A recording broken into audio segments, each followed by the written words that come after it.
বিসমিল্লাহির রহমানির রহিম। আসসালামু আলাইকুম। আমাদের বন্দর মিডিয়ার পক্ষ থেকে আমি মোহাম্মদ গোলাম মাওলা ঈদুল আজহা উপলক্ষে আমি আপনাদের সকলকে ভালোবাসা এবং শুভেচ্ছা জানিয়ে আজকে আমাদের বন্দর মিডিয়ার পক্ষ থেকে আপনাদের সকলকে সালাম ও ভালোবাসা জানাচ্ছি। আসসালামু আলাইকুম ইয়া রাহমাতুল্লাহি ওয়া বারাকাতুহু। আমার সালাম গ্রহণ করুন। আর আমাদের ভিডিও যারা সবসময় দেখেন সকলের প্রতি আমার শ্রদ্ধা ও সম্মান জানিয়ে আজকে আপনাদের সকলকে আমি ঈদের শুভেচ্ছা জানাচ্ছি।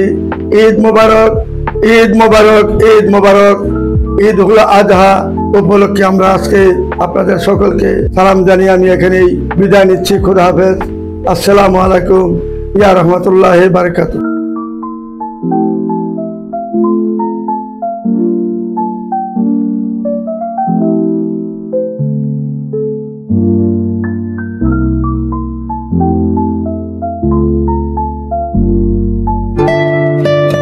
বন্ধন মিডিয়া, আস্থার অপর এক নাম।